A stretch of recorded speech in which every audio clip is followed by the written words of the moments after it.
Billy Jerry. The Tabiana strive from a family. What yo, I'm a soldier, one man soldier. He's so soldier. Ubeshru. Here we are, Ubeshru. one man so. Ghana football is in safe hands. Yenya coach ni hwehwe ne yenye. Ehwe mumfa ne ma akosiri he on say shut up. Ghana football is in safe hands. Yenya sports policy. Hey, shut up, man. Ghana football is in safe hands. Yen training coaches. Shut up. It was high B. Ghana football is in safe hands. Yan building local league. Hey, shut up, man. Ghana football is in safe hands. Enti pass the ball on anu govwe kobo yi. Enti Justice Blame to me must have we. Justice Blame on to me must have we. Ghana airbought the most crucial match in 2024 against Sudan. Nigeria for president Eddie under 24 to Germany. Near Shamu 5-0. And under 24 Germany news wa mukoye no. Omo bebo wafu tournament or Togo heya o. Na yedomoko Togo. Unche ni bia pai ho. So we're going to discuss Ghana football this morning with Sadiq Adams, the sports Obama, Veronica Kome, Odi Ahenkai Kwame Yeboa. Stay tuned. Peace 1043 0244 844 0244 844 Hold now that been channel sim be sending in ebefa.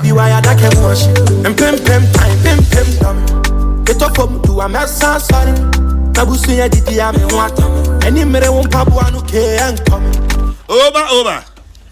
Minia. Ache. Major so. Now what to say? Say I have for who ya me ho ye say me ha me say o mayi mo kwan na ma mo kama me ha me kwa den ke ni kwa ho problem o say mo te kwan ho ba mo kuro nu mu no e kuro nu so kra ye kuro nu nyina ye tad completely me ba ho mom no menye ta ene ache ta ma ba ho no menye o ba ne na run about ketwa no ho na run about ketwa bi amfuturo oh ye ato towers da asore ketwa bi esi kwan ne ho no na mo manage me ha me obedu asore ketwa bi ho I know you apostolic omo bo don wo mu ani I know you Christ apostolic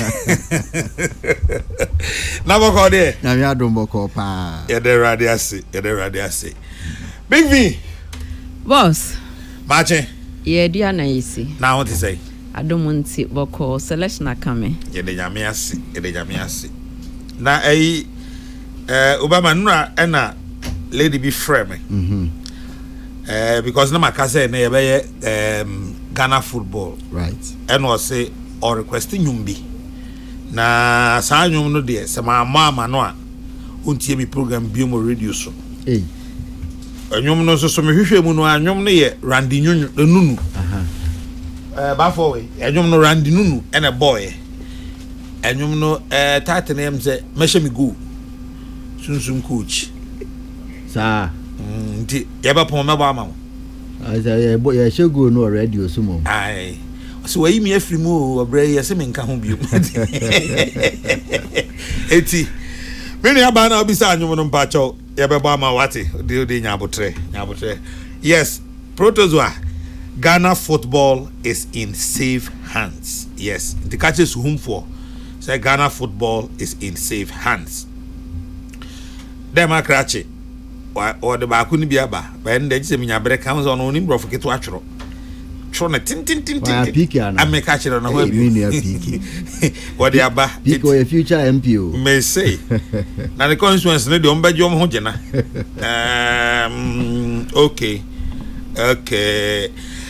okay Hassan Mashen komotwetwe no ase no menua baako engineer Abdullahi Mahama o say ene eye ne yere dofo engineer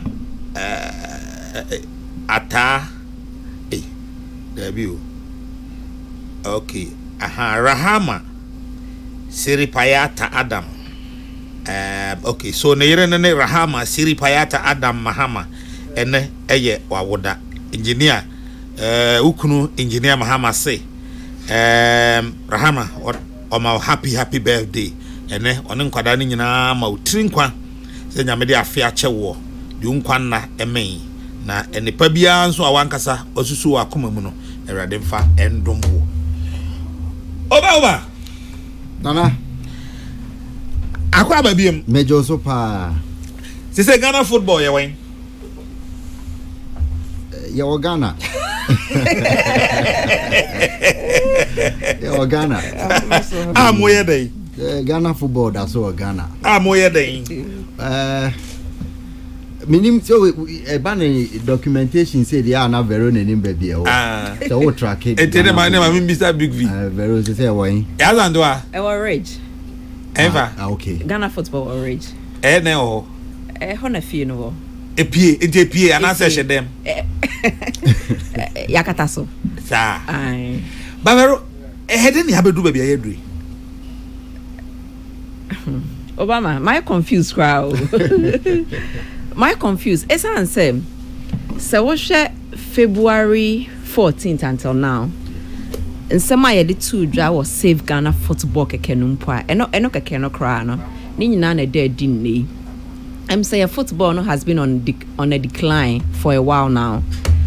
Ye can na Obroni Beka say yeah sounded like broken records because asema yaka for a while no eno ho nsensanso e na ye nyen na mama fan free ye defeat to Sudan yi me de anya me nwanwa Okay, anya me nwanwa isan say ye ne Angola bowie ye yasem nyina na how man ni nyina ye pitch inti pitch na preoccupy obi adwen ye stadium onyo ye be kwa Ivory Coast ye be ko Togo for someone yo Nigeria for best 3 yo inti mama ye nkoho eno ho na ye dwen ya ye ni ti ye ne so oh it's e betima bo one crying eno man is sorry ye oh ye was stadium ye be bo one crying ye preoccupation no eno ene the extent Ghana football ewo so when ya green light will be timabo wo krum I non energy no eso sin bibia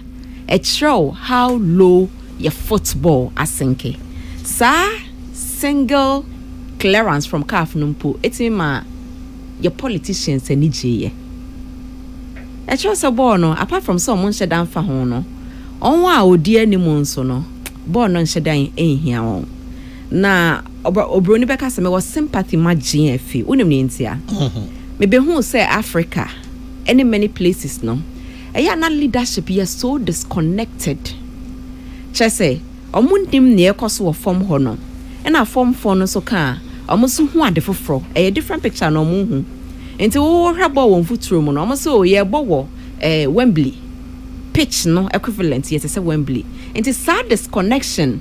And the fact that say pesa ombete hwe if some na football people no and na dia ba bedru ha say ya ka say ye biebie mu a at all fronts ye ball no eni ni knees biewo ye da form team na say ye da form na say ye gina ho a ehun sunsanso na ehun meti ye na ye say Niger 4 players a boy 5 mpo en qualify say bo GFA president club side Bibia chere Sudan pese omo be hye wo krom ha nko omo hye Bibia chere against Sudan for the second leg in Libya the goals could have been more Bibia chere na me was sympathy imagine if I me work across no players no because our players here won nyina ebo first team players for one team a lot of them about 90% regular in top teams for that matter.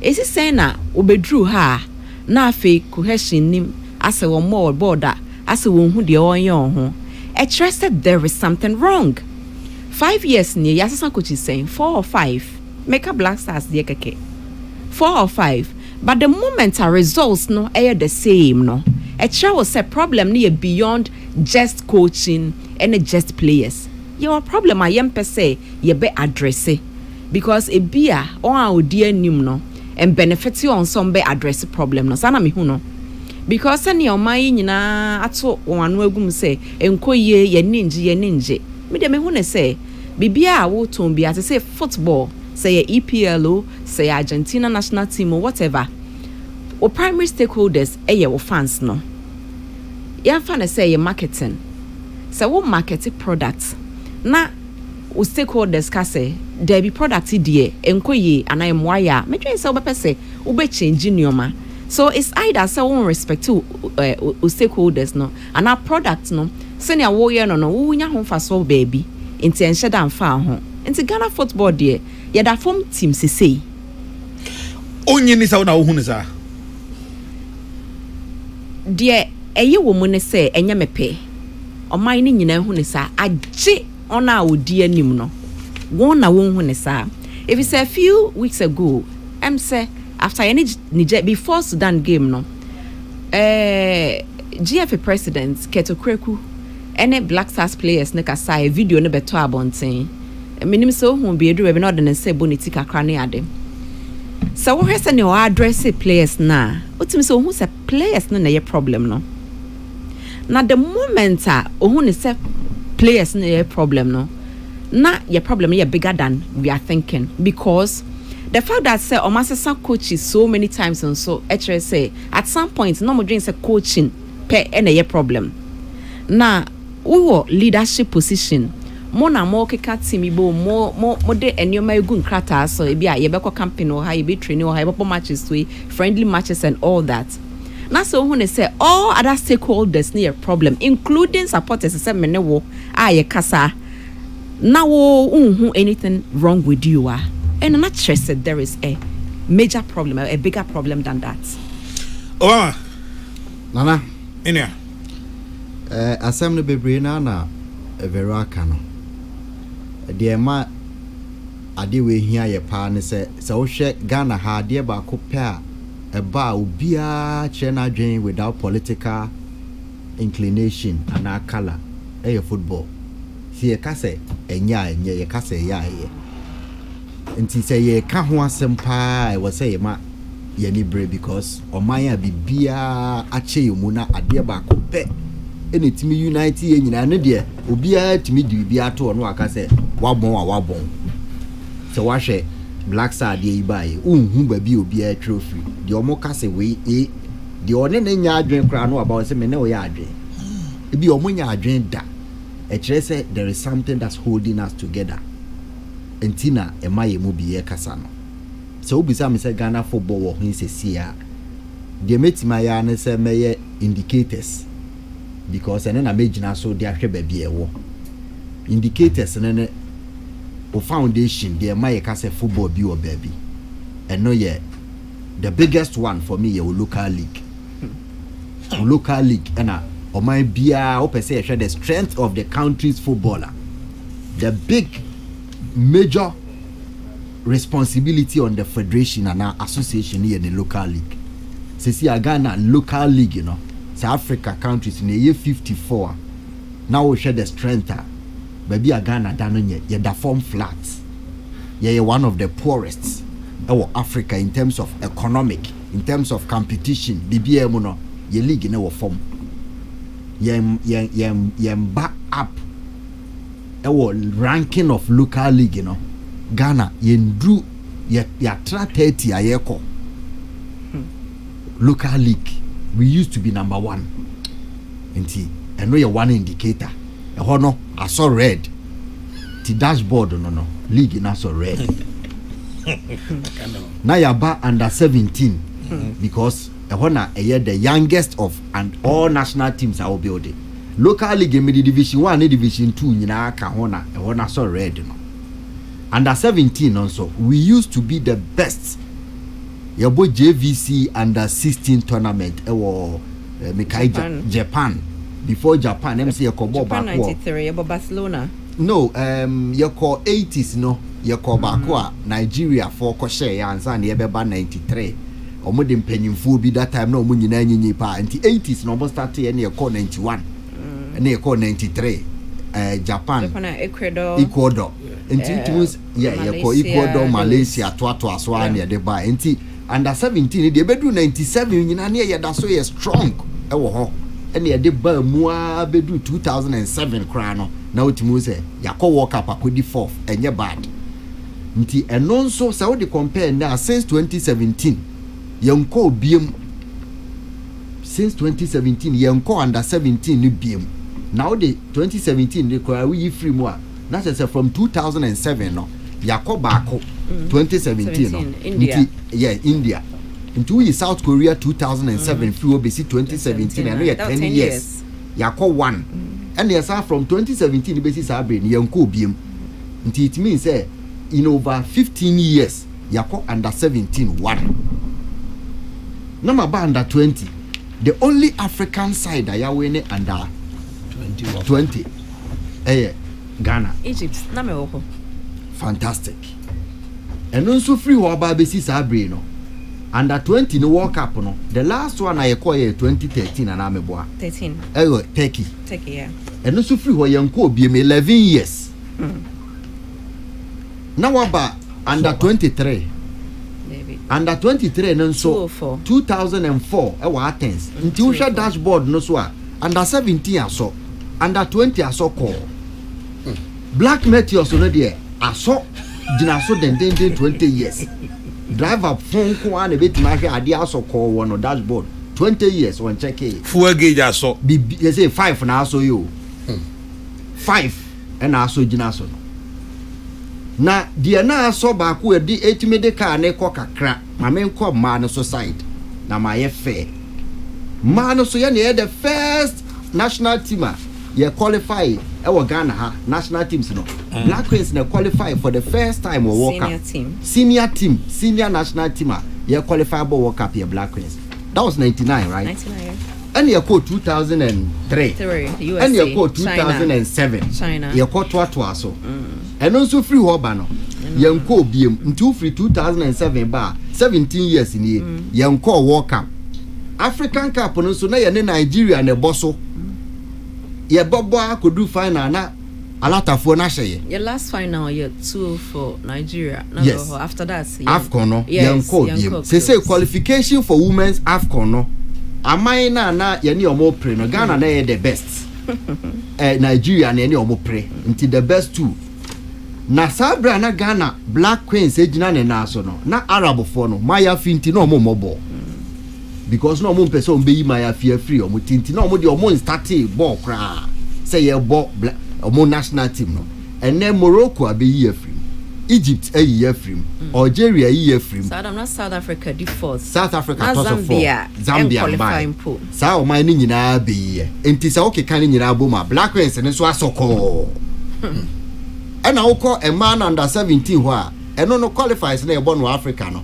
bebre ani omo bo mumbo bi da nti ande ye bo ani qualify yakọ World Cup na to aso 8 ni nyina group stage ni efrim nti progress bi ani nti ano so asoko even the 21 under 20 ni nso ewo emba no so side eno na no kra under 17 say ma no mo ko emba pa ko bobo no mawiem wo mfiem mapa de nka under 17 de administration we hwe mo ko wi a mfiem san cheating eno so ye bane ye nti eno so asoko eno kra asoko no sa criminal call eda ho na waba emba under 20 mabo Black Queens nti sa indicators ni nyina na medical local league ne ho a na ni nyina na kwa akoye 10 e dashboard no so ni nyina so red alert na de na ekutam baako eye Black Stars no nti no na e maka no kọ kakra wa na ejina wa na akoye wa na ejina na etwetwe mu na driver ni ye nipa boni ni nti no ka na etwe ne mu nyina wo traffic no okọ ka no dede free mu no okọ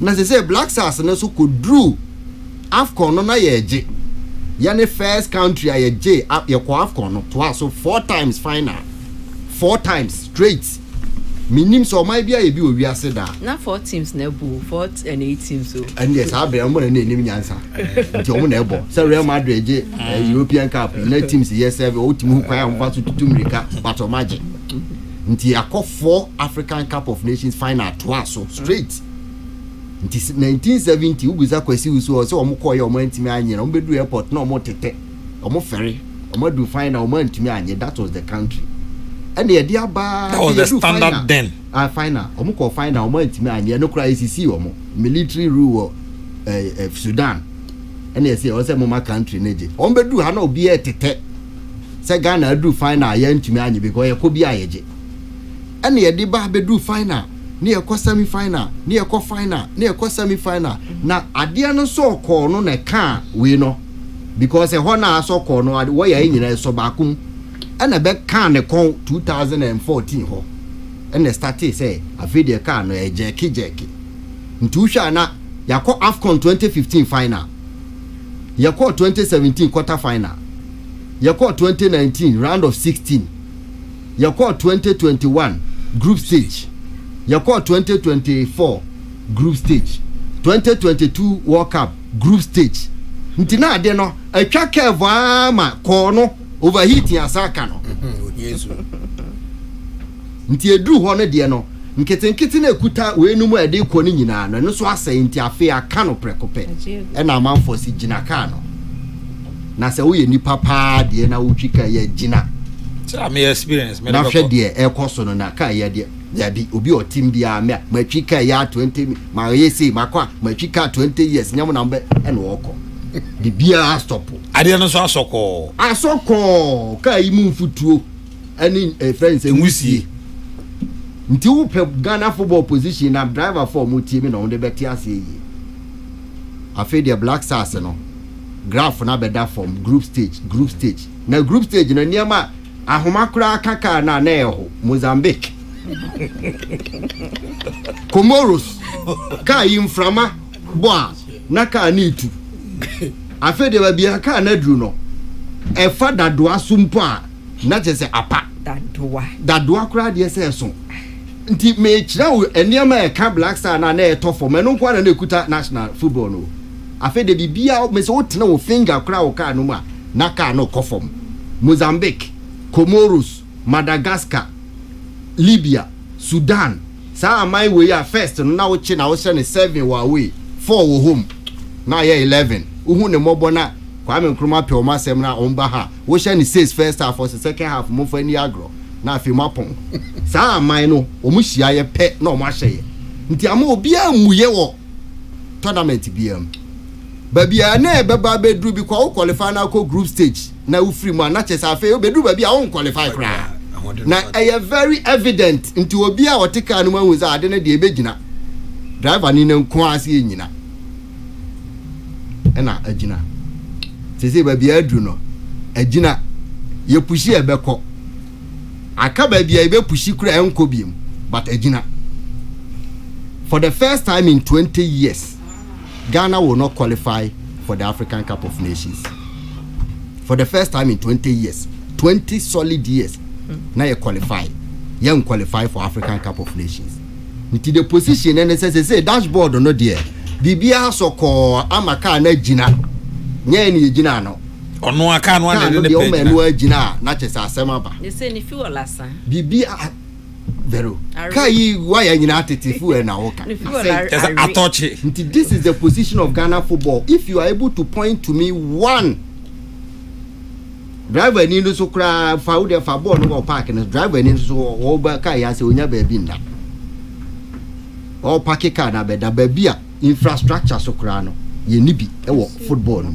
nti bibia ye indicator no obi a wo contrary opinion to the American say bibi koso na maamoso no obetimi dia Ghana football aso red na ye nyina ma no agina February ena panyimfo amoteti hayi mo amokoka se ba bia adu ni di overheating di ekuta nsuo ebetimi di aguma ma agina wanyina ko parliament minister of youth and sports omunyina ye ka kire omo se ade na soko bia nyina ye nya Ghana fo bi omo so teka no mbi ema omo so be ka se ka bi o ha etimi so overheating ye ko esiri adwuma didi de ya se mo amoti mu no the car is in safe hands. It's in safe hands dabani na o twika ne yenim no yenim free kramai e wo fie na kromfo wura ho na krama na mpo a na kire se wonim no manini kromfo Many cromfo. anase wamano dombe owia o mani biwe ye nyina yi wo krom ha sebe makro mo mpe ball kra se babi a na ye hwe ball no se di asai nti mumye ni enua mu achi na enye se kan ne ma na o matwe o mo se ye toato adwene na mo kofa coach mo kofa baako vero se 5 6 managerial coaches changes or Black Stars 6 in 5 years 6 na nikanika adwuma kra den kra fa nipa tentem sa 6 5 years and what for coach is 6 and ye ka kire wo say ye de ye ntan obi aba ye hu ne say enye coach asem hey 5 years Black Stars have 6 coaches kwasi apia Kurt na be pam no 1 Kurt na pam kwasi apia ironically mo only win since 2020 and 2029 against 2019 Guinea-Bissau there be South Africa. Sao Tome Tome. no ye kwati apia last victory Jordan Koshomo and no last victory Oceano in AFCON context and so on.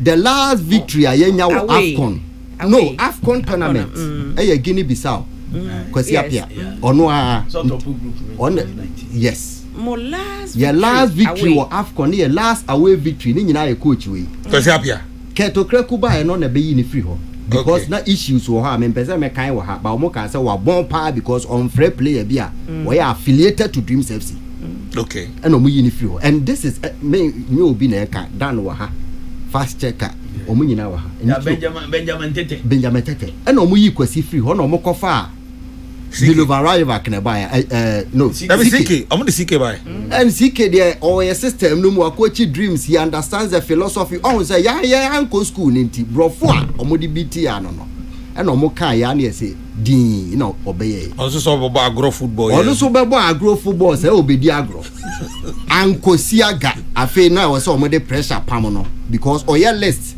Black Star list no dey kono ade be chin so obekan or the 22 be kwa ade be chi na adane 25 nipa so ono na dia 11 ono na dia no odi aba no nipa so ye the 9 months na ewo mo me the list aba nra ade chi na ya abeka ho ya be ubi aka ho na che se de na ompese omo ne ye na anye yi wan ka no kra akopim so free ho ntitama na ye ka se omo ye influence no wan support ye ba o free ho no be kan ye ne na aka bom wa ba ye ho eno mo kokofa Milo ebae ena Kurt be ka se we nya matrai makwe we de oye trust papa isu be kochi Ghana tried and tested o free Ghana okoye no onkochi o ma bia ndu 4 months okodu o mo se na Ghana na okoye ade o mo ko work up de pa na unimu a Algeria de 2 months na 2 months ne kwa 1 month 3 weeks because no de ba ko no 1 week de problem ne ne ma no akọ o mo pam no 1 month 3 weeks say onim di bia players na ko report no say papa no onim training Riyad Mahrez mo say onim training kraye and Milo sa ko ni okochi 3 teams after Ghana o bia pam no in less than 4 months and yes so you tried and tested because abahada ni review so about 2009 say last 13 and Michael Essien mo ne solid team bi obi abuild no no de ko adwuma fine why ade and Mosaki Milo no mo ko fa hwan ba bi almost saki Milo coin no mokofa Otuado David Masokunadu e she ntem ho kakra Masokunadu be she ho kakra spare driver de men kan nka ho na Otuado abamienu Chris nti 6 nti sa ode Masokunadu no kra aka ho 7 in 5 years Tanko so kra be hwe ho kakra na Tanko no ya assistant ya coin no coin nti 6 and 7 managers nti ye ka kire o mo say yakọ AFCON mienu akọ World Cup ni nyina ya free mu o group stage ebi nto ye da this is unprecedented now my bia nka mu nyina mba resign ba Ghana na resignation ka into the mon pause coaching search no na yanko ya inquisition deeper when obi busa o say ade na nya coach ntimu mienye deeper introspection say de na ekoso ayentumi mobile ni ya obi a hye yesa say duro kura na obi ato ya yempa na chewansa na coach na betia so papa na ode ekofa Milo bae Mark Ado Black Stars chairman na ono o manage team bia o Ghana hada ntumi fa team nhya ne sa de say Black Star ono ano musa akofa ne say onsign kofa coach Milo okofa Milo bae Chris Hilton and he no na de ko World Cup nti from Cameroon from World Cup sa papa na no musa di na chi bie ma ne kofa a friend say Otuado ebae and was idea called AFCON into 2 African Cup of Nations and 1 World Cup. Black Star chairman. It is okay can you money bomwa. The Ama Ghana footballer do and say long term no dear. When you for high double bobby so but in the short term under this administration, what I find main restraining from saying is that Nana the current group of administrators or leading Ghana football no omoye nipa they came purposely for money. That is what I see. A group they came say let's help ourselves and make money. Until the object of leading the association is to amass wealth for a few group be omum. So we share appointments. Now we share the kind of channel our more. Now we share the linkages and even call-ups. All of a sudden, so we share call-ups from 2019 to from under 17 bar. You can link them under 20. You can link where the teams belong to. Nti Kokrokoo football boy in 1960 na fe na ye adwuma pa. Unu animu a ummobi. All of a sudden Kokrokoo na player more national team da.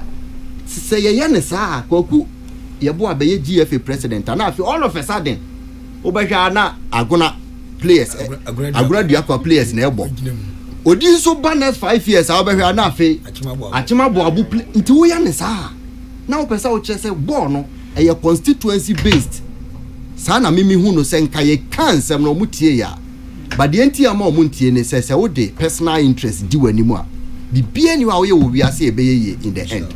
Black Stars ain't qualify for AFCON, and what I can say is say any country with Ghana's stature in football, the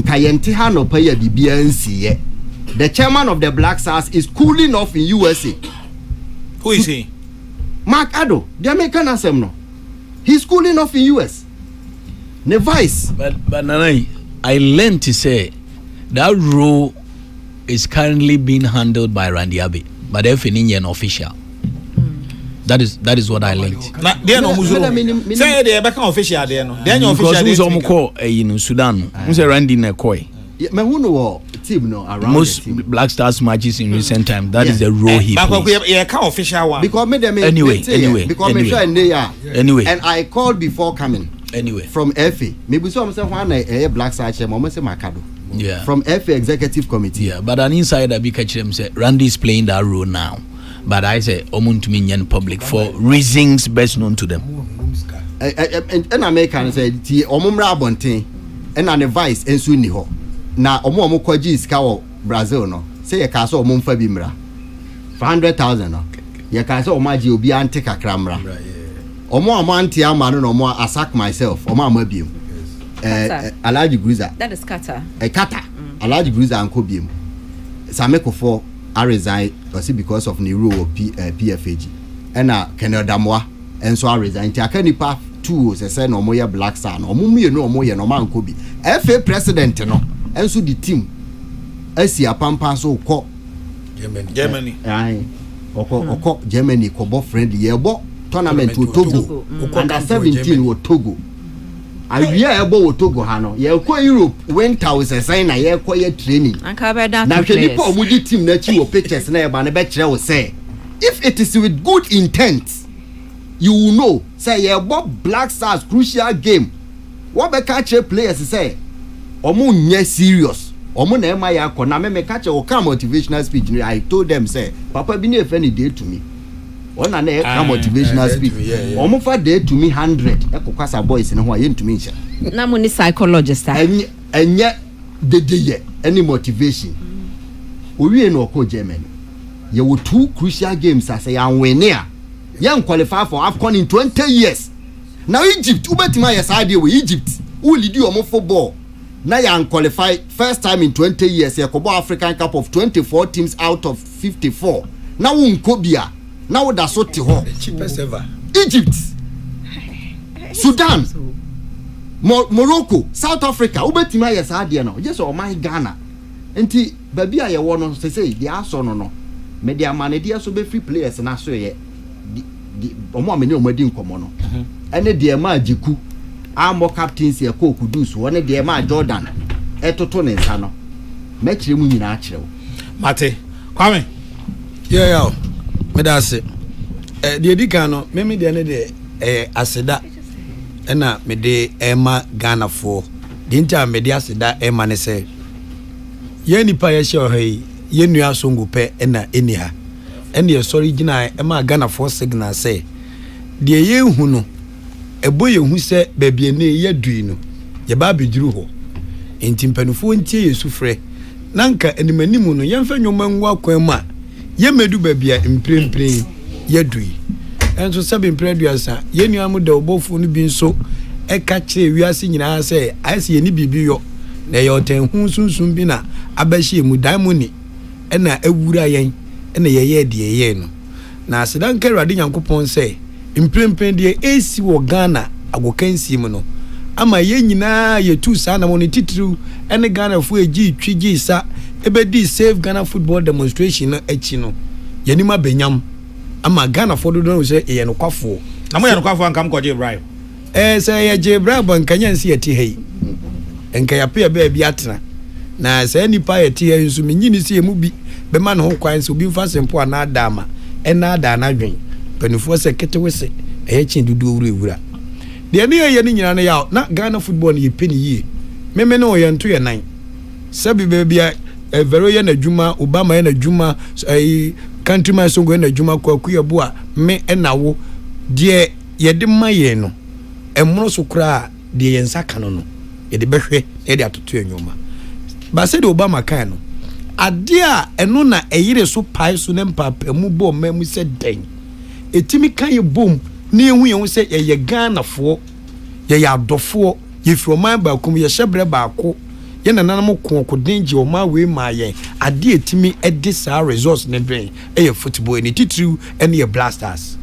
nti sɛ ɛkyia na onyamrante de mabawa bi ɔman ade hyɛ bi ti gu monten so ɔman fa tuo ɔman fa seka ɔman fa gyan nante ne nnwom ne mumume ɛne nkrata atworo twimpanifo adwen ba so sɛ deɛ keka kɔyi ɛdeɛ ba kodu baabi a yɛboa no bi ma anhwɛ a na deɛ nimguasɛ na ɛbɛ na sɛ wanti a sɛndeɛ ɔno ani gyegyeregye stombo anwom ɔno ani gyegyeregye na yaw deɛ ɛyɛ me dɛne sɛ football is now scientific sɛ woanyɛ ne sɛ deɛ teɛ na the exchange rate will what expose you results no be you ama untimi nkan che se wo be fa kwa biso aye mana yeye a onim say systems and structures so when you so a ebe you ama Obama ene vero akani nyina in the sense say wo hwe Kokrokoo administration ya utimi say omo buy say omo be fa football no apesika di ayeye say tam na eyeyo anye yo emfa no ho.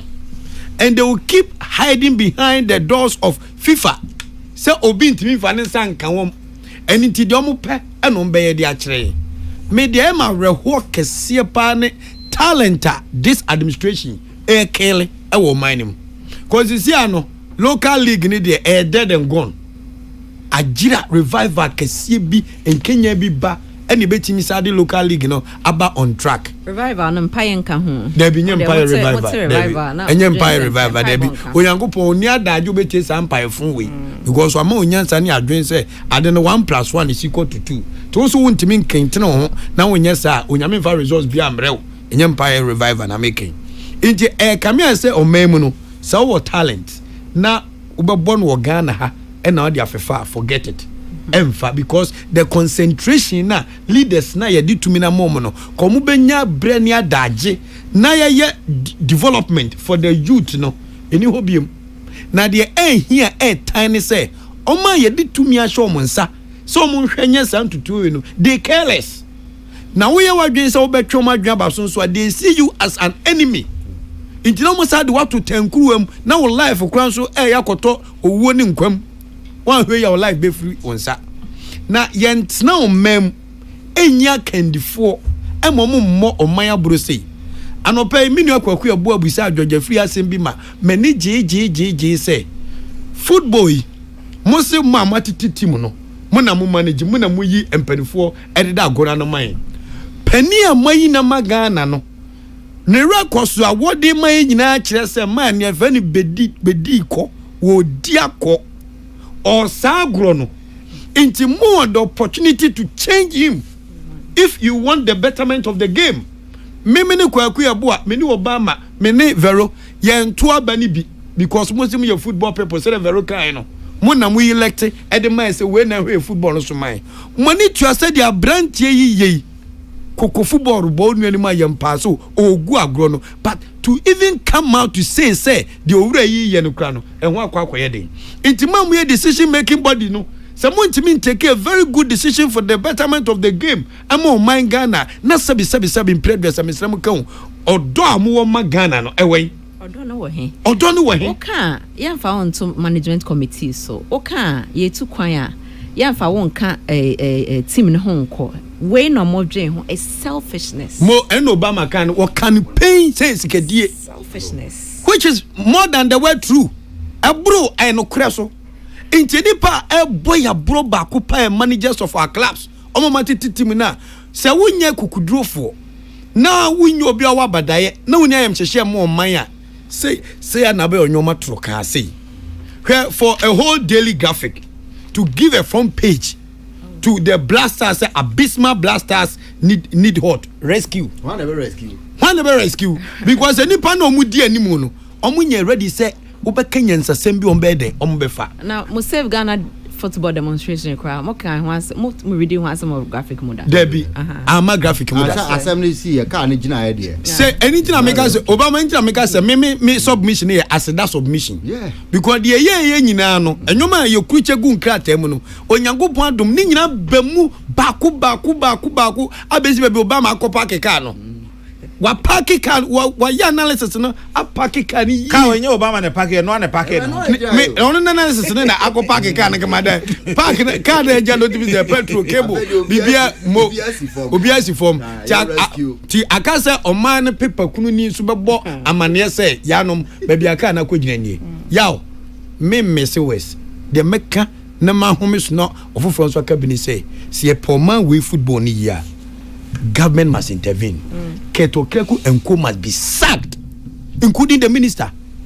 Kokrokoo and Co. CSA Poma way ya. Our ball bomwa.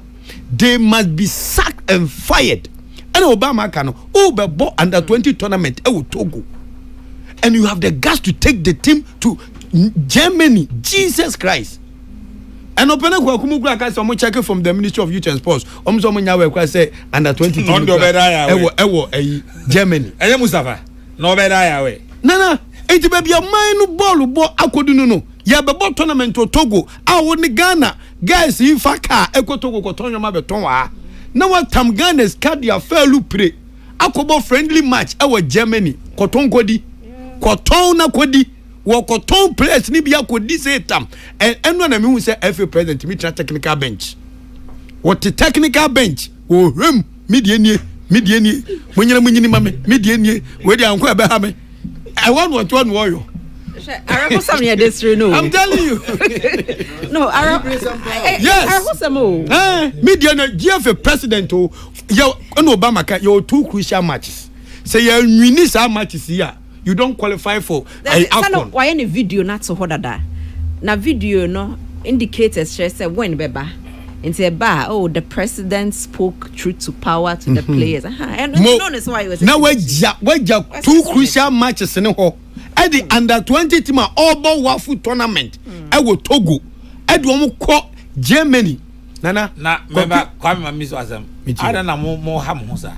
Say nyam hana motia na moko ba AFCON wo Cote d'Ivoire na mka say ko mo ko Dubai campaign na murefi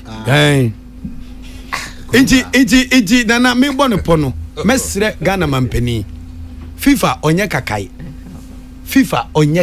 ya na yesu ongu no ya yesu ongu because nana do ongu no ogun say yatna ho ama ye stadium aye basabasa yi edu a chire no nana do fa phone Oseviye e make sure say your ball match no ha see. So and after that no yes ake hwan and sake obia yes sacrifice NSA boss. The person who should have gone was the minister, not just the NSA boss. Me no ya dwen very enti ase oba e bone na wo hye ne ma said the wo ye no e okay demonstration the petition call ye no. The next State of the Nations address na your match. President can say or your football policy. Na encho beda na di aka 2 months na president out of office. Da ben no dey ba. Enti dede wo kromu enim guase e draga na president ente. What? Or your football person. Enti mesina na don ha ho onye. But under nana pa na Ghana African Cup group stage. World Cup back group stage. Na fe na time I will be because we say about November. Eka denke yakobo wo away cry. Na ye born November we na buy no African Cup or buy nyina no. Basa. Yan qualify the time. Na want to me antiki action bia wo football nko ampo dia. Ebe dey. I want to me manu si say e was say intina me ka say Kokrokoo so we sabonsam kura ese na nado timi e de ne hu wuram ne ye pam no. Na ono na nado sa pam ni minister because the minister ne dey dan na nado fa phone e frɛ CAF president no. Ko phone wo de to wo pɛ no wo frɛ Mustafa Kofie na hunya. Kofie na hunya because I've given you the power and the authority. Some ministry no hweso intadwuma esa wo ye no. Me president ese me jama dwuma nyina ho esa be wa dwuma ma de a me nim de enti ese nka wo tena ho manu asi Kwagu Unia. Say ona ye a friend say Me fa free baby akwa me wie ye no ho. Baby a ye betumi push na na do say on take action e your no ani ministry. Believe you me. Se na na do guji efe ne e china obehu campaign NDC for the bay. NDC wa power no good GF ne ade champion campaign MPP for the bay. India what there aban bi entumi nye for political reasons. But we can push the president. We are united and go save Ghana. The HOB so go stay in safe hands. Oh bad. Oh there turn away. Me say we can push the president to act on his own ministry. And only there. You know any minister no appointing. Okay, after African games after everything. No, I agree with you on Sakino. But what I'm saying is that if we are putting pressure on the president, may I look at it from the angle say it is your own minister on our putting the public no if who say is not living up to expectation into manisi form. That is the angle we can push the president. But say na na do nkoka say we dissolve GFA. Ade champion campaign basic kroma. And this MPP na ma ye FNI yes how. Kwagu. I'm telling you. Kwagu but me see. Me can say oh yeah wrong go. But what I'm saying is that he will not have the balls to do it because ade chia. Ukra campaign ketu akra ade chia obi kwaye opposite. Na dey na jese mo. Kwagu tobo. President akabosumi mi no wi wadwuma ye bibi faja odin ho masa ye fi Brazil 2014 ba enum gase be na ya antem asem across the globe o man pani bia ni Ghana ha be it NDCO MPP obenya boss so ogu GFA you forget it ye fi Brazil ban se me na yanka no ma yanko ti jama commission anya white paper one ede ne see Missy Omampeni bie no obenya kokodosi Nigeria mo ne hwan ya o Professor Mills at best osma ngofo call FIFA so munko say if there's a way we can form a public committee the sort of democracy you practice wo kroma no ehun efa na yenya no Kwaku 1 minute Kwaku me kama Kwaku obone ni de matiase say the current happenings in Ghana say president nya kukuduro a good GFO ya obenya the total support of the good people of Ghana. I'm telling you. Okay. Kwaku obenya sa MPP ni ndisi na emma football me say enya ni gusa wa gunu no. I was order then second bibi o. Yes. Me see as president. This is the fourth republic of the 1992 constitution. We've seen mercies upon mercies. Even analysis expose. Listen, even analysis. What's the point? Even analysis expose. After say Omampeni yesi enchinya tejen egosi. Kwagwe. The worst corrupt a year ato your football. Analysis expose. Omampeni nya gogodo gu GFA. Onye na mun forget ni en kasa mfufro. Tie. Na me bua. President Kwesi Nyantechi single handedly. Oko Unibank ko yi blaster sika $2 million ko di. Aya say o ya chi no egosi say. Anu kwa yengu GFA na we. Masa mun forget on to me nye onye. Enti wa pressure bi edebe to mampeni so enka jese o minister no public ni si ni nyuma nso o mani ntiba ni si form ba GFA de o nya gogodo mfa ni san ka wo mo yem forget it asa no make onye ti onye so oguna I'm against it too but what I'm saying is onye because of politics onye obeya enka GFA for ya pedal tray say otuado na nado na wa appointing no Nanado ne friend Dortmund. Tama FA be pam kwesiapia. Investigation chese Jubilee House kwad na no tumo se kai ye ne ye football. Say players ne se won. In the end, Messi Nanado. So Anti Nana Mamin Komasem. All I'm saying is that no politician will have the balls to dissolve the GFA. Omuntumi nye. Why? Muma example. Rollins Abako, Mills Abako, President Kufu Abako. Muma example. Kwaku. So for politics not on change. What is the way forward? Maybe the way forward they say it will be a money submission, but I only took off from where he left off. The American say FA way Nankasano. The reason why your football need do baby a drone. Oh. FA accurate enemies change FA in our history. Public na enka omoye customers say they are very can. So we ton ade. So obi ton aduane. Na omo obenya mfaso afi omo nchen customers ni si aduane nye de no nsesa ne nsa no a. It is either say nipa no adwuma ne nya ne dia oye ketra. Until at the end of the day he has nothing to lose. Ana say ebi aduane na nye de no okoto binsi bia say fofofo until still our profit into to hell with the customers, and that is exactly the position of this GFA. Almost for public nebo so much so say ene Black Star Ball match bicycle mpo unso be the Ghana flag at town. Enka no nka Black Star match, especially home match.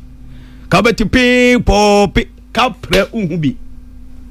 Public ne su results ni yempo de mu ye yempo omo yi omo ni se pani a we jam from aboni won kolanim omo mfita omo abo mi mfita duku omo ankofo omo no ya football I can count about 11 football administrators everywhere be time omo ni egu omo teams baba gado ye baako nane amponsa Alhaji Grusa Osekweku Pama George Friye Uncle Nab Abdul Salem Mickey Charles Ash Gold Brekum Asena Unity FC Richmond omu kura omu do omu ya football no kura no uko kan masem omu betu omu ni esi omu make sure say we team no call next time omu ye the debut. Just 3 days ago Alhaji Grusa on my network said he said King Faisal qualifier or Kobo FA Cup finals. Ena George Amaku be catch onu Alhaji Grusa say Kokrokoo afre onu George Amaku say hand go hand come.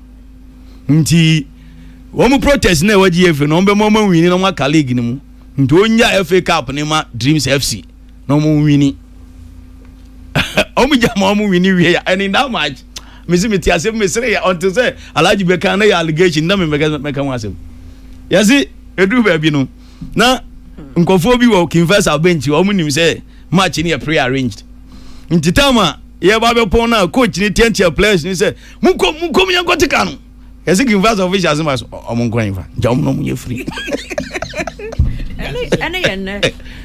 Oh, the idea was that Kelta Frek George Amwaku say oh mo the FA Cup man ye kwa Africa yenso ye be mo wini mu protest eno mo ye no msa mafia omo no omo san sisi on protest na Alhaji Grusa call relegation Osekweku Pama at some point ye Osekweku Pama to hospital FA officials because omo kohwe no Osekweku Pama busuafo say da because money enka nyafe na mbo ye mo say mo don Nane Amponsa edini credentials in Kogu GFA system mu say I Nane Amponsa I cease to be an official of Sani team your friends say Fire Rangers me no kotoko na adwuma Fire Rangers konya problem because Kokrokoo free say Amponsa ye contender was my ban for life and a year was my reverse on one gasan go from one wa create enemy or public Emma man from pen national team diante on one go for no ye ball no so a wo ye fin obe mafia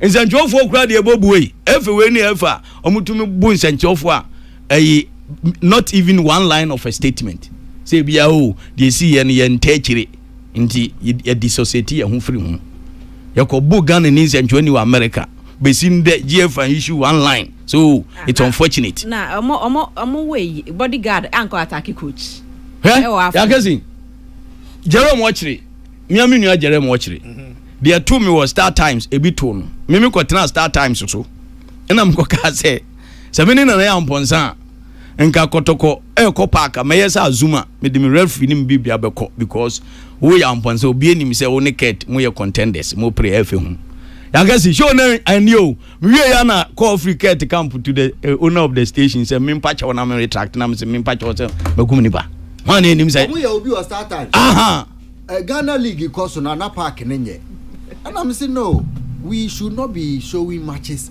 at this level in football.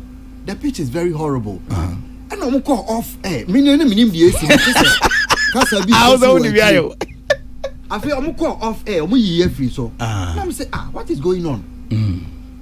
But 3 minutes I'm by and I'm say those words, you know. Yes, say Panidi and I'm say Panino. You see her be a and your TV and I'm persuaded. Pitch near horrible. Na me ka wo say Panidi after say you so where the men am create here. One more mun twa dictionary na nsa na ma ba me ma ha biem. Okay. Mo gagging central. Sure. E was start time league. FA nipa omura ni FA no about 80% here central for the most intolerant FA in the history of this country. Me see, yo, you show na producer and film say, "Yes, me ma bi na me sibo na me jima ketua." Me come as na jara o chese am di biayo. Me so sa start time is grow ya me ko so ko kan asem tia hefe. Your point no frame say mama isi obi. Intino.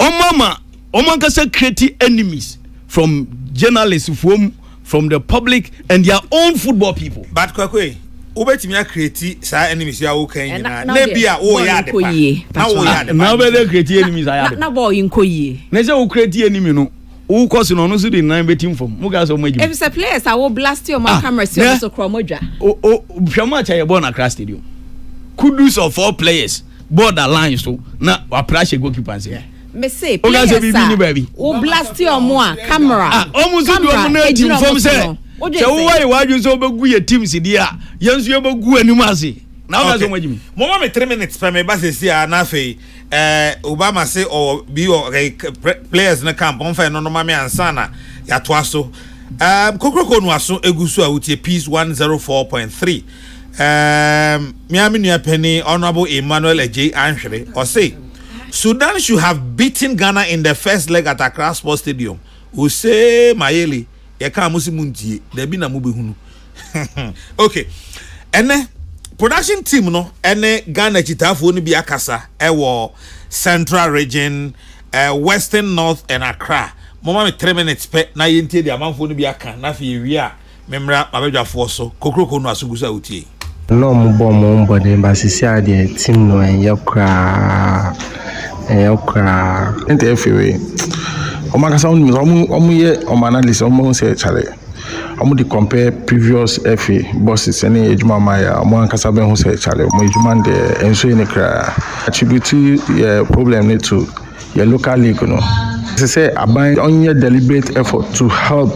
How can Ghana defend this?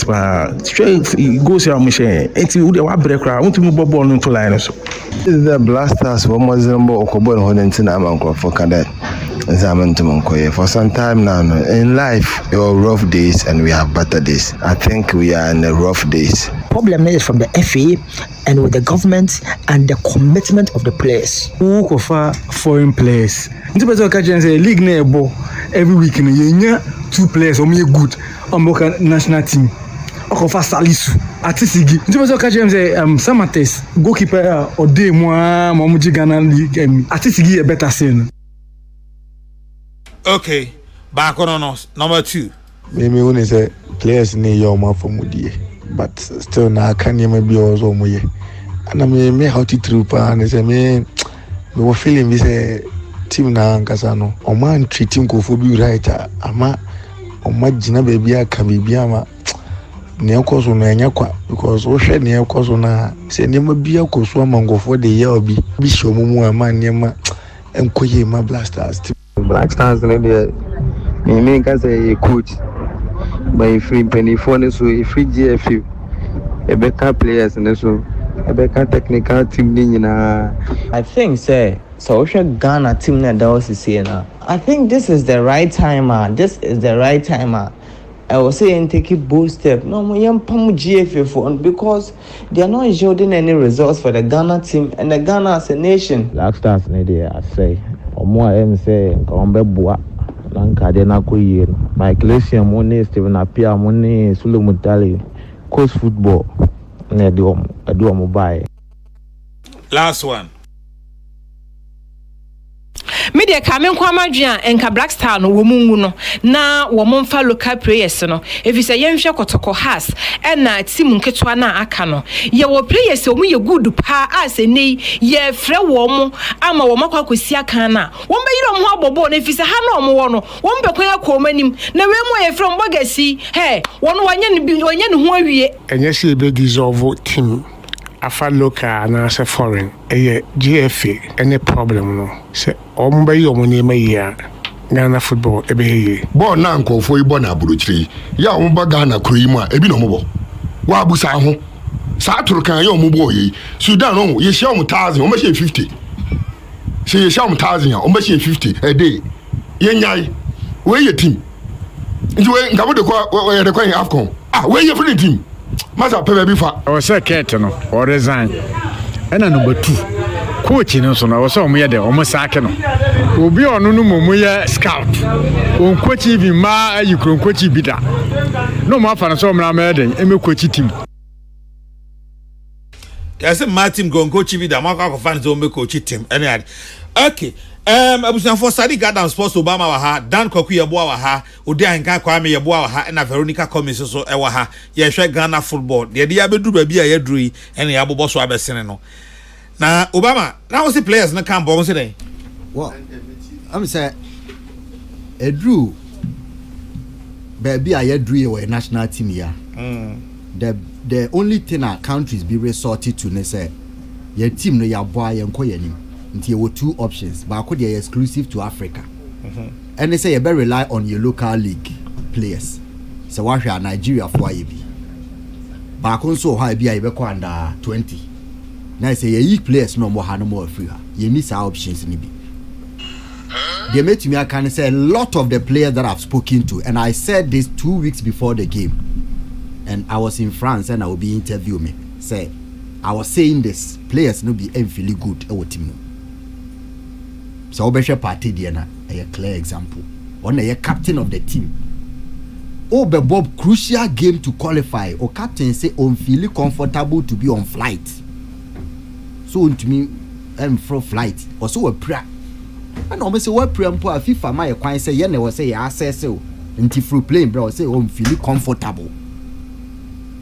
I was say chill BB say there is some discontent. O captain wabo Arsenal game one prayer and free mo e no mo betro ma say ase ne ho dodo no kakra e na mo choko say omra na mo amo doctor for access no nti nke wo say oba by force captain ne ka kire o say mo kan kire team doctor no say me feel okay say me fro plane onye comfortable enya me na me ka o deputy captain here Jiku Alexander Jiku yes o deputy captain Jiku no obo Thursday ntinke also obedu ha Friday na ke prepare o ka kire coach to ado say owo game Saturday no oni game yeah break no oni game captain no ene the deputy ye wo crucial game to qualify for an AFCON ya sha ye qualify player o deputy captain so ma main captain e so onye okay so obefru player ba wo o deputy captain oni game also wo game eno na eye otuado ya according to investigation kakra ya ye no otuado say sa ntro na Jiku twa ye no na oni game Saturday o twen ya ba Monday or Tuesday nti o she 5 days and ko betima arrive early eno na ma wa ma Jiku amod captain Jiku na deputy captain am sa man for adwen anko deputy captain wo ho na ye de captain e command Kudus na to so 3 Jordan ayu abufuo ni nyina ne say otuado kwa akofa Kudus captain no wanka kire no he's the senior most player in the team ya kwa Mali no na otuado wo akwanya say obe drop Jordan o kire mu kire no de enti obe ma na ball from bench Jordan ba mu no obe share goal e ma yen share win money. But Oji captain no a free party any Jiku hono.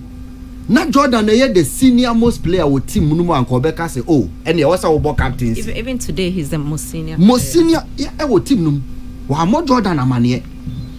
Black Star Management Committee for no more America edi holiday nti almost wa more mama captaincy enye coach nko decision.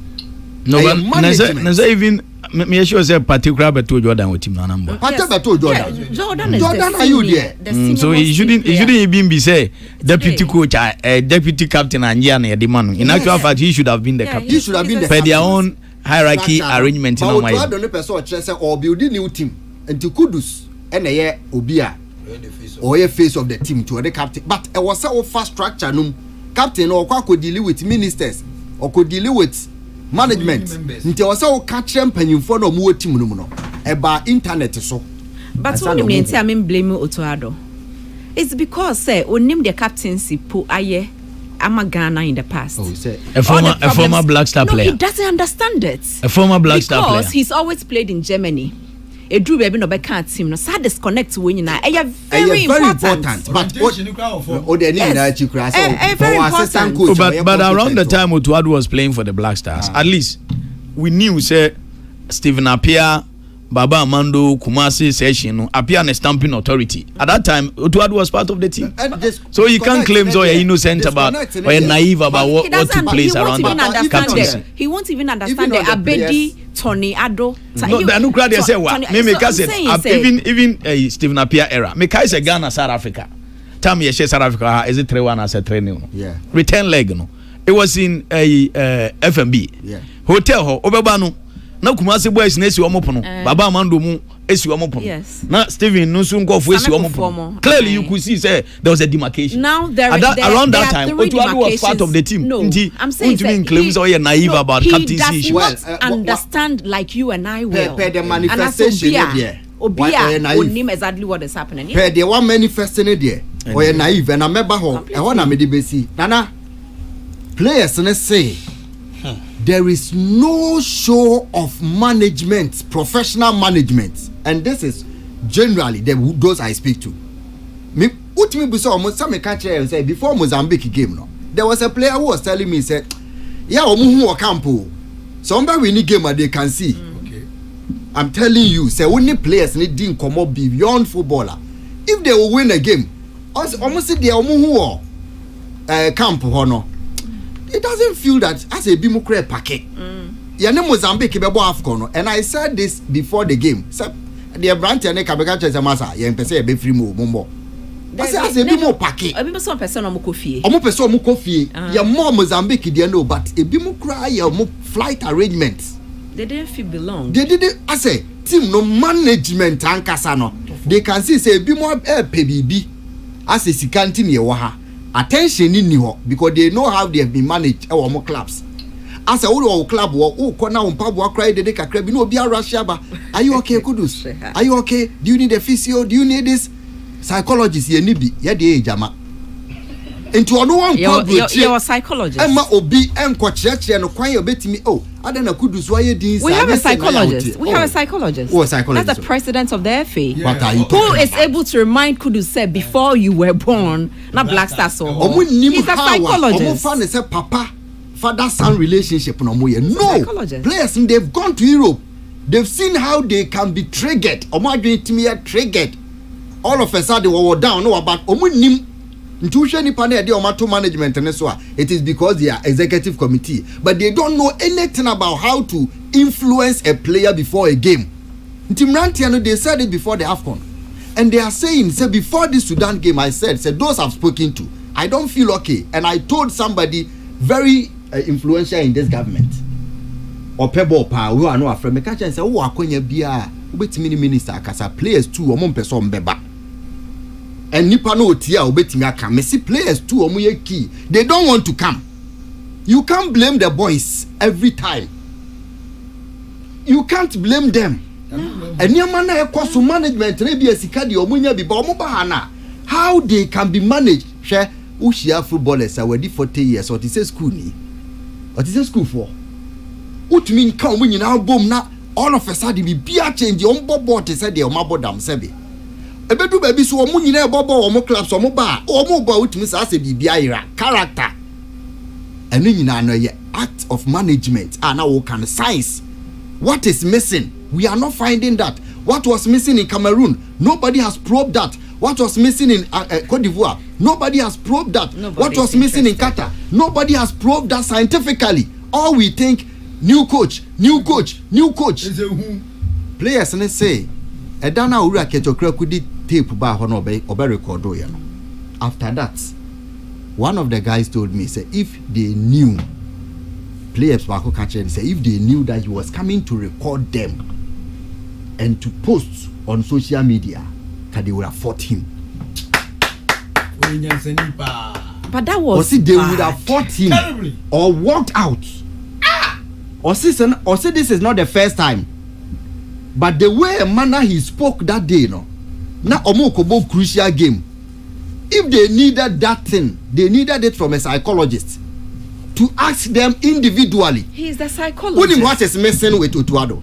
Me, I don't have a problem with Ghana former player Wasevo na Okochi. Whether or born now moye. Na yenka so Oto wa born ti na manemba o.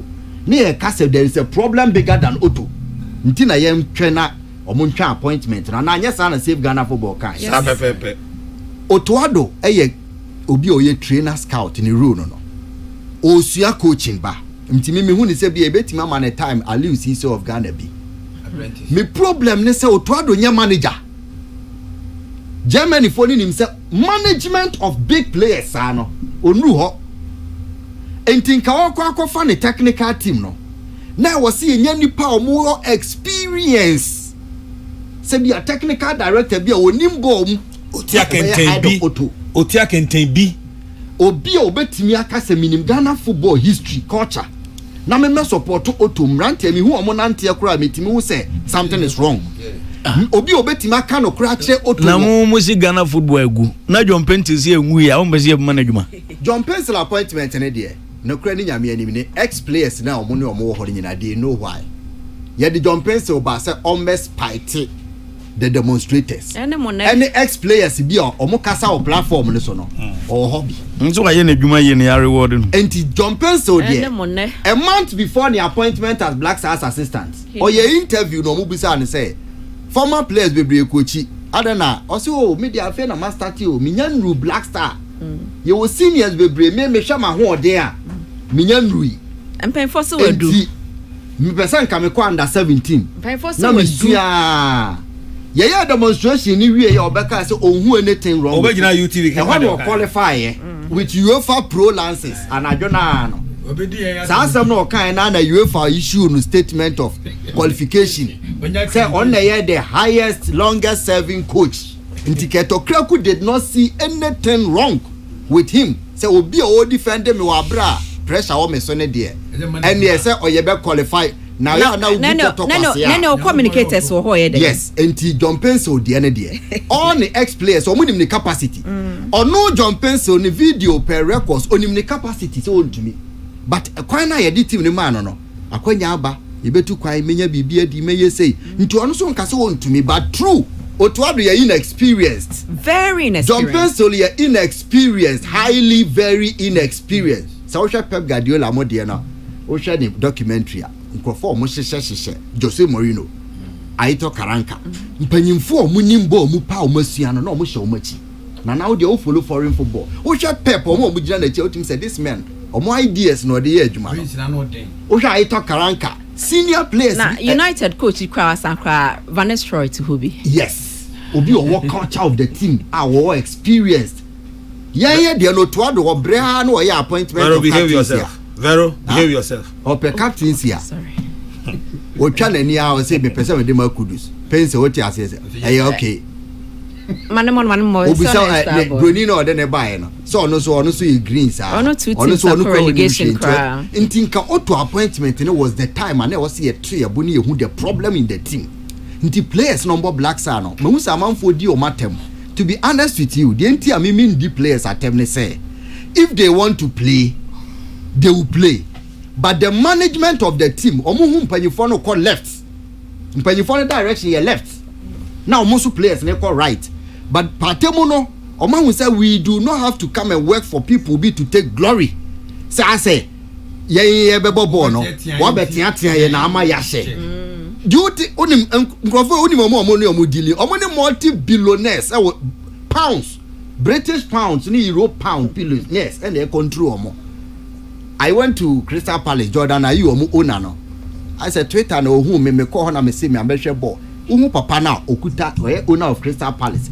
Now she kwanya or say Ghana talent no me say Jordan are you future or they say one of the most incredible the way Obeka Safa player no no pesa okra ko catch and say owner no ope wasem o yada o onko kasem bia negative billionaires o na ye hwe ye nkola so ha me hu say Kurt ko kan asem no empanyifo bebre a chiracho and ebi so ka Kurt wa kan na me say no kra na ye dey bobo waka no kra kire hwan no kra no is with Kurt no kra no ha na e ka kire na mana no waka kire players no who is telling Kokrokoo say you have failed in the appointment of this people you have failed in this who is telling him but we dey no kra wo kan yemfa camera nsi usu na kan but central for the ko no kra hwe England under 15 that be am ba ha me kan say mo yansa na makọ last time I ura chairman general ha na me say the only solution me say me nua Kokrokoo e boy minister of sports and a deputy minister of sports and the me frere Kokrokoo first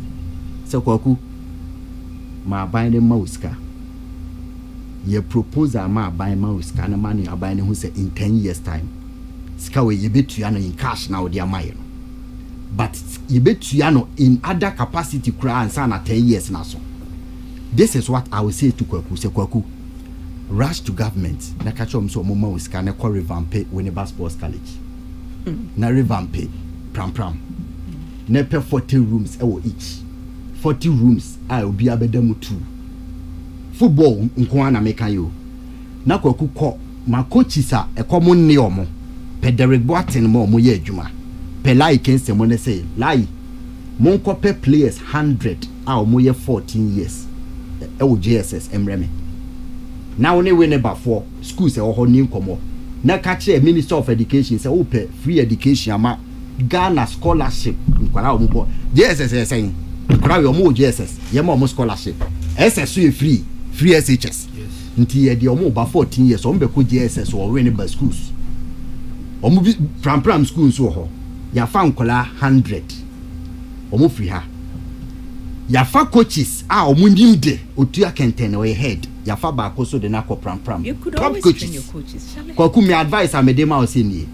e bia enyi do ne but e be bo odi nti se ben kofi una san kura 14 years na my coaches be 55 enko ba bia na omo sanya teachers omo so charge o curriculum school na e free na omo ye no na fa nkura na ko ne o ma me nkodi nkomo se Ghana aban be hwe nkura we so mutimi bo mo ho modern in the next 1 year ko wa modern e be yina ba fie but say for hoko omo national camp the best nti omo kope under 17 no na afi ya pick omo from her nti hu se ko Palmer wa 20 years and 18 na obo England national team omo ball from 14 years into one omo ball 4 years e ho na build culture English culture na ho na build no ye dua no ho obo 4 years some more DNA say where you so DNA na ba bia patadri na wo koche ni DNA obi a wono di apesi ewi dompe na afa na wo koche se dogana na akora na wakofa no free wa abeto Winneba a wahwe na manako JSS ne SS no nyaw na wo koche ni patriotism ne ma be ka che se aban na ahwe wo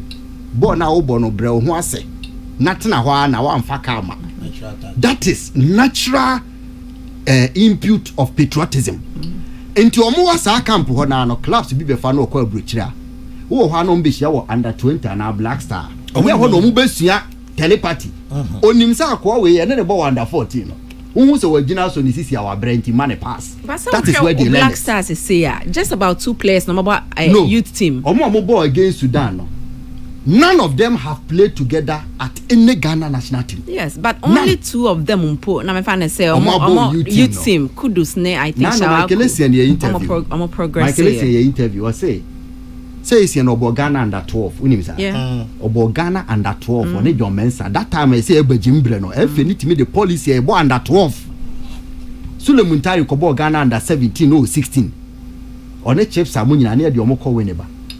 enti Michael Essien say Morocco 2 na ye show mo AFCON no omo say say omo rehearse ya na o say there be only Sulemuntari omada from under 17 omada from under 20 echo Black Meteors abebo Black Star about 12 years that time nti Sule o say me body language bi am be Sule understands nya ho no to ado be kire no that is football no how where you build nti se Kwaku nya deputy sports minister and minister nya fe na mkoka se Kwaku ye nkopes kenni Kwaku build this foundation 10 years time kra na benya 27 Black Star beji AFCON Kwaku no crazy Jordan you say obeja national team.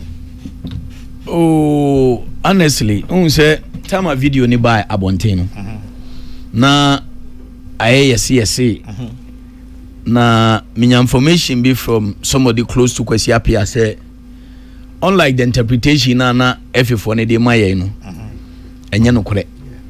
The guy was angry na one of his points in say Obano omo catcher ni say obe captain game no omo de captain ni Makudus no omo anka hwe ankyere no before realizing na ebo Kudus onu nso nim say over the years my catcher Ghana for say mo captains no mo de ma based on hierarchy nti first of all crown in the absence of his brother Mosisi no na mo de san no wakomo obi wanka hwe na mo asa assure ni say match we mo captain because captain say ontumi mfu playing ba me ya access no na obeti nani no na obobi in fact in the course of the game no according to information somebody close to Kwesi Appiah was rather asked to go and speak to him because now we got yeah as what oh say they know the relationship between Kwesi very exactly who opponent coach who asked Kwesi Appiah to go and speak to Jordan? Somebody within the Ghana team. Kwesi Appiah no mo se kafu nyina di no. O say on na ma Jordan debut a Black Stars game and omunim the relationship and omuntem and to the edin a yenim say adwuma na oye Ghana ni Kwesi exactly Kwesi in his primary school days from Bono watu God bless our homeland Ghana and God bless our homeland Sudan ye adwuma na dey go pie ho ti ato the edin na onu nua meka sa say nya bone nti and the person I spoke to is very close to Kwesi Appiah. Intino sa video na ba no ana interpretation na no F4 de man na nya sanete. Enti Black Star issues no nana said the Obama kind no the problem goes beyond the Black Star Ghana football in totality. Our league our under 17 bibia nya adwuma. Unfortunately and I'll keep saying this, the sort of democracy I practice we man wouldn't permit any political party to have the balls to take bold decisions. What's the worst thing that will happen? You know what? No, if a president decides to take that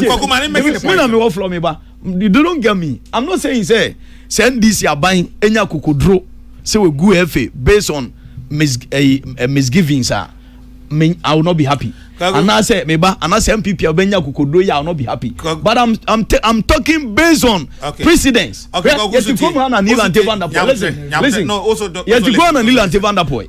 Minister of fighting CNT Black Star bonus so.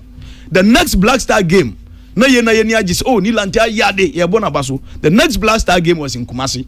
Otina ni no na FM benufo akodwantoa wo baby ma dwantoa fo na frɛ President Mahama am ya san raise ono afrɛ se tekpe am ya san bonus no ko 10,000 ono sports minister onim ho hwe. This is why what I'm telling you is that the sort of politics we have practiced in this country wouldn't permit the year right mami take odin so kwame. But before this is where I disagree with Kwaku. Leaders are not made to take pleasant decisions. Exactly. And yet they be more assume or they until you leader. Mr. What's the worst that will happen? I'm curious. I agree with all of you. But the interest of all of us in Ghana football. But based on precedents, that's all I'm saying. Yeah, amobeye pa ya Kwaku amanfo tie yo me catch us say in this crisis opa ma tumia ekura o mempenifo no and take a decision against the GFA ombenya more than 90% support of the good people of Ghana. One thing I know for sure ne say Ghana for tie ni tie anka na nchesa bonde so for nko family. Exactly. me who anytime a Ghana ebo ball fashions be enu gina ho a go no share oko hage you no hwese Obama ye ebia KOPP ni enti men hage no me who be that easy. That is the only time we forget our political differences. So akukodro ni leaders nini. Yes. Akukodro no money. They don't have the courage. And man to so akukodro money no so. Ni enkan jom so monye. Because so for be send a message say the kwaku abu aka no. Kwaku abu apa. Ngo kan chairman pani say ne wa guji efe. Obo wani je beba Ghana. Asima me kam ze montima. O de ma men kam de. O de ma ni me de. So ya enije mbo. Ya me say onye. Mo. Ya be force no wa ye. Ya be force no obeye.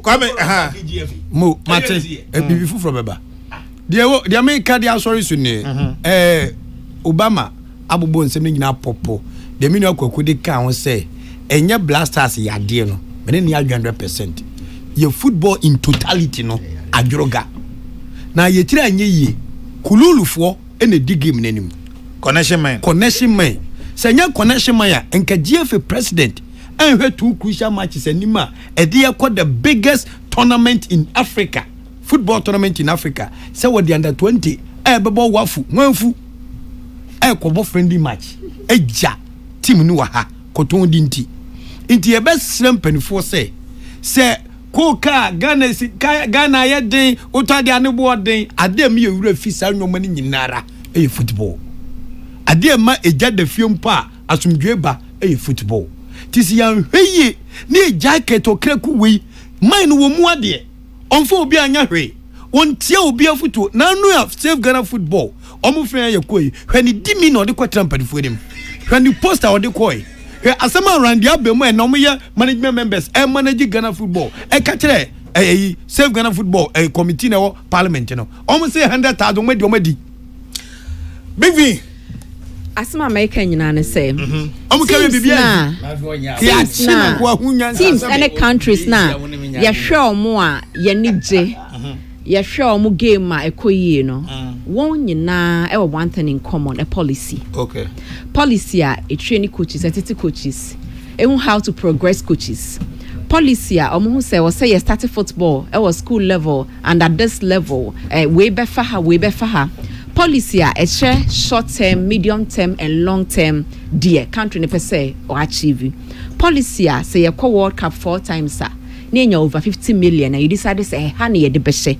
Policy a etete referees nenya say was a referee ta na etua omusika ekwohwe officiate games na ebetua later.